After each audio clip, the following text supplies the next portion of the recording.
Okay, what's your background, Protestant, bro? Obviously Protestant. Oh, um, I thought you were Mormon, dumb bastard. I know Protestant. What denomination? Don't be a uh, smartass before I get you out of here. so I'm a dispensationalist, just a very small church. What's the name of the church you go to? Is it a Baptist church?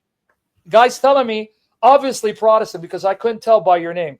Really? You know how many denominations of Protestantism there is? Yeah, way too many. I'm coming to know that. Okay, so then why don't come off? I don't know who you are. If you're going to come up with an attitude, I'm going to think you're being like Balaam's ass. But Balaam's ass was smart. Yeah, he's probably smarter than me. Yeah. Okay. Well. Okay. What's The okay? question? So you are So dispensational, non-denominational. yeah, non-denominational. Yeah. Okay. Now we got it. Okay. So go ahead. So I was having an argument with someone. Not really arguing. I was just discussing the Trinity with somebody, and I've always used Genesis 1 because "Come, let us," like verse Okay. 26.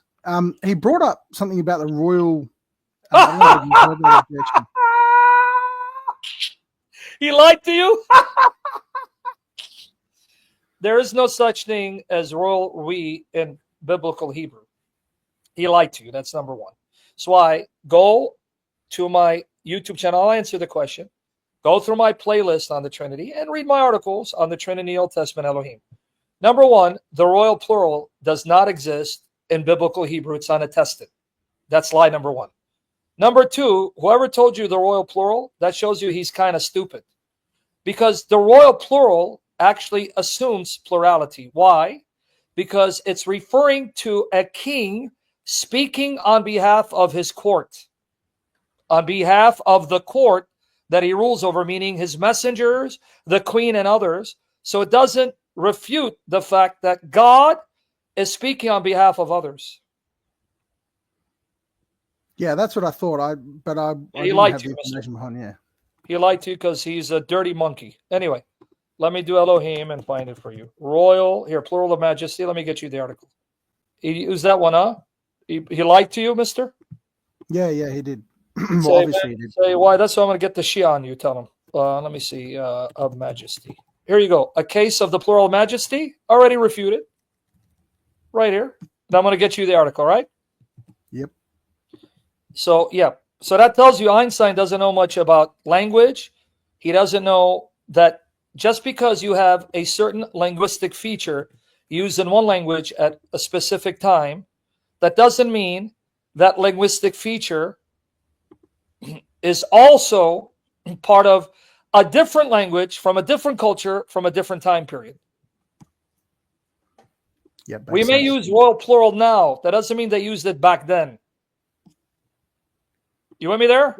Yeah, of course, because the Trinity is very clear in Genesis 1. I've never understood how anybody could argue against it. Well, they'll say it's clear that God is a plurality within unity, but it doesn't say three. So you want to be careful. Don't overstate your case. You can show that in Genesis, the one true God is not unipersonal. He's a divine plurality, but you can't narrow it down to just three because it doesn't tell you. Yeah. That's why we use it. And by the way, the early Christian writers unanimously taught, if you read the extant writings from the late 1st century, 2nd century, 3rd century, 4th century, all these Christians taught Genesis 1:26, God the Father speaking to the Son and the Spirit. This was the unanimous teaching of the early church. Let me get you that article. Let me see if it's here. I should be. Not. I'll get it for you. Hold on. I guess I didn't link it here, but you got the link in the private chat, right? I'm going to get it for you right here. Yeah, I got the link. Yeah, in the private All right, chat. David. Yes. All right. Yeah. So early church, plural. I'll get it for you too. Unanimous teaching from every extant document that we have that discusses the plurals in Genesis 1:26 or Genesis 3:22 or Genesis 11:7 or Isaiah 6:8. They all taught God the Father speaking to the Son and the Spirit. Right? Let me show it to you. I'll get you that article. It is only modern Christians, due to the influence of liberal critical scholarship, that have gone against the unanimous teaching of the church. Here it is. So I'll get you. Here's in private chat. Lepanto, good to see you, brother. And here's it for the rest of you. Yeah, put a prot on the Barbie. They don't say shrimp, they say prot.